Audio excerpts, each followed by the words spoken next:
harumnya tubuh Nabi Isa itu bisa tercium sampai sejauh mata memandang. Subhanallah. Baik. Fayatlubu hatta yudrikuhu bi Babilud. Fayatlubu, maka Nabi Isa kemudian mencari-cari Dajjal. Ya.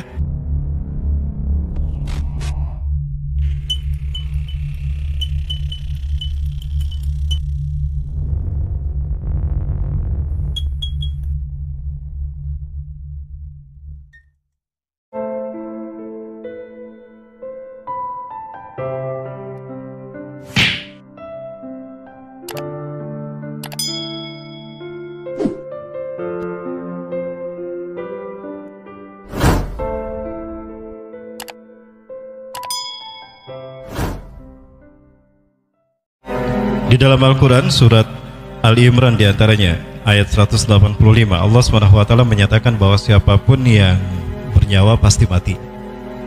Kullu nafsin dha'iqatul maut. Ya, ini kata Allah, firman Allah. Setiap yang berjiwa pasti mati. Wa innama tuwaffawna ujurakum yaumal qiyamah. Dan sesungguhnya Allah akan mencukupkan pahala kalian pada hari kiamat nanti.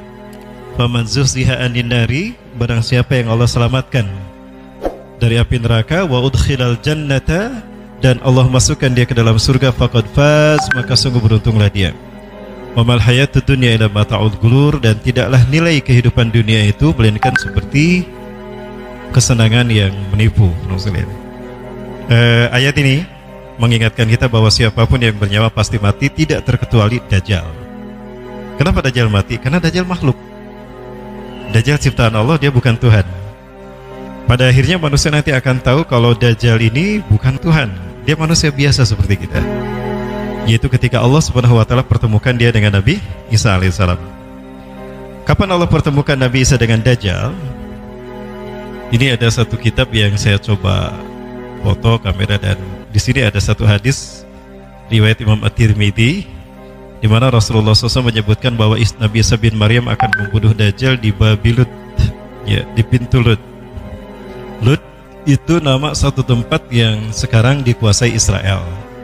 Itu berjarak 13 mil dari Tel Aviv. Di sanalah nanti ada tempat yang disebutkan Rasulullah Dajjal akan dibunuh oleh Nabi Isa. Sebagaimana dalam hadis yang berikutnya juga, masih riwayat Imam At-Tirmidzi, ya, Isa bin Maryam akan membunuh Dajjal di gerbang Lud, sebuah kota 13 mil timur Tel Aviv, wilayah Palestina yang diduduki Israel. Kemudian juga ada hadis lain untuk menguatkan hadis yang tadi, masih dalam kitab yang sama. Saya Muhammad Ahmad Al-Mubayyad menukilkan juga hadis ini. Idh ba'asallahu al-Masih ibna Maryam. Ingatlah ketika Allah Subhanahu wa taala mengutus Isa bin Maryam, fayangzilu indal manaratil bayda, maka Isa bin Maryam kemudian turun di samping menara putih, syarqiyah Damaskus, Damaskus Timur. Masjid bermenara putih di Damaskus Timur itu cuma satu. Itu Masjid Umawi. Disebut Masjid Umawi karena masjid ini dibangun oleh Muawiyah bin Abi Sufyan. Ya, dibangun oleh dinasti Umayyah, oleh Muawiyah bin Abi Sufyan. Kenapa Muawiyah bin Abi Sufyan membangun masjid di sana? Kenapa Muawiyah bin Abi Sufyan pergi ke Suriah, ke Damaskus, dan mendeklarasikan berdirinya dinasti Umayyah, lalu membangun Masjid Umawi di sini? Di dalam kitab Hasan wal Husain, Al-Hasan wal Husain rahimahullah, Al-Khabar lam tuzkar, ya, Hasan Husain, cerita yang tidak dikabarkan. Di sana Syekh Hasan Al-Husaini menceritakan bahwa Abu Muslim, seorang tabi'in, datang kepada Muawiyah bin Abi Sufyan, bertanya pada Muawiyah, "Ya Muawiyah, inna nasa yubayuna aliyan imaman lana wa khalifatur rabi'ah lil muslimin min khulafai rasulin mahdin, falima tubayyuh?" Wahai Muawiyah, sesungguhnya kaum muslimin telah berbaiat kepada Ali bin Abi Thalib sebagai imam kita, sebagai khalifah dari khalifah keempat dari khulafai rasulin al-Mahdiyyin. Kenapa engkau tidak berbaiat kepadanya? Apa kata Muawiyah? Ya Aba Muslim, innaka ta'lam lianna Ali bin Abi Thalib li'annahu la yuhkimu man qatala ibna ammi Utsman bin Affan. Wahai Abu Muslim, engkau tahu bahwa Ali bin Abi Thalib sampai hari ini belum menghukum pembunuh sepupuku Utsman bin Affan. Padahal pembunuhnya Utsman bin Affan ini ada keliaran di sekitar kita, kok dibiarkan? Itu yang membuat aku kecewa, maka aku tidak berbaiat padanya. Andaikan Ali menghukum pembunuh sepupuku, aku akan berbaiat pasti kepadanya. Aku tidak lebih mulia dari Ali, dia lebih mulia daripada aku. Tapi kalau dia sampai hari ini Ali tidak menghukum pembunuh sepupuku, maka aku kecewa. Ini yang menghalangi aku berbaiat padanya. Oh, itu rupanya kenapa Muawiyah tidak berbaiat kepada Ali. Kecewa karena Ali tidak menghukum pembunuh Utsman bin Affan, sepupunya Muawiyah. Maka pergilah Muawiyah ke Suriah. Di Suriah beliau mendirikan dinasti Umayyah. Nah, beliau membangun masjid, mestinya masjid Umawi, ya. Dan itu berada di Damaskus Timur. Nah, ciri khas masjid tadi adalah memiliki menara putih. Kemudian Isa bin Maryam turun di masjid menara putih ini di timur Damaskus. Timur Damaskus maksudnya Aleppo, atau orang menyebutnya Halab. Baina marhudatain, menggunakan pakaian yang dicelup dengan dua warna kuning, yang marhudatain. Wadi'an kaffaihi ala aznihatil malakain, beliau menyimpan, meletakkan kedua tangannya pada sayap kedua malaikat. Jadi beliau turun landing dari langit ke bumi menggunakan sayap dua malaikat.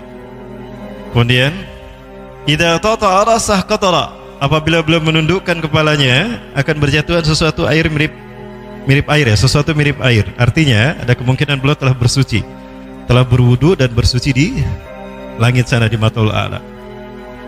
Wa idza rafa'a ra'sah wa idza rafa'ahu, dan apabila beliau mengangkat kepalanya, tahaddara minhu jumadan, akan berjatuhan mutiara dari kepalanya. Kalului sesuatu mirip mutiara marjan mutamanikam. Fala yahillu lil kafirin, fala yahillu lil kafirin, maka tidak halal, akan tidak kuat bagi orang kafir, maka tidak halal bagi orang kafir yajidu rihan nafsih illa an mata, ila mata, maka tidak halal bagi seorang kafir pun yang mencium bau wanginya tubuh Isa bin Maryam melainkan akan mati. Jadi kalau Nabi Isa saking wanginya, orang kafir mati menciumnya. Wa nafsuhu wa nafasuhu yang tahi haitsu yang tahi tarfuh, harumnya tubuh Nabi Isa itu bisa tercium sampai sejauh mata memandang. Subhanallah. Baik. Fayatlubu hatta yudrikuhu bi Babilud. Fayatlubu, maka Nabi Isa kemudian mencari-cari Dajjal, ya, hatta yudrikahu, sehingga Isa bin Maryam menemukan Dajjal di Babilud, di pintu Lud. Fayaktuluh, lalu Isa bin Maryam membunuhnya. Summa ya'ti Isa bin Maryam qauman, kemudian ada satu kaum mendatangi Nabi Isa alaihissalam. Qad asamahumullahu minhu, Allah telah menyelamatkan kaum tadi, kelompok tadi dari Dajjal. Artinya kaum ini adalah kaum yang berhasil menyelamatkan diri dari fitnah Dajjal. Maksudnya dari Dajjal. Ketika Dajjal datang, kaum ini melindungkan diri. Dia selamat, tidak terkena oleh fitnah Dajjal. Karena siapapun yang terkena sihir Dajjal, salah satu cara Dajjal menyihir seseorang adalah dengan saling menatap. Ya, Rasulullah SAW menjelaskan tatapan mata Dajjal itu penuh dengan sihir. Apabila seseorang terkena tatapannya, maka udah hatinya itu dan pikirannya ada dalam genggaman Dajjal. La yakhlau minhu, dia tidak akan bisa lepas dari Dajjal. Hatta yasura tabian lahu haqq tabian, sampai menjadi pengikut Dajjal yang setia. Jadi kalau ada Dajjal, jangan sampai berpapasan begini dan saling mandang. Nanti kita menjadi pengikut Dajjal.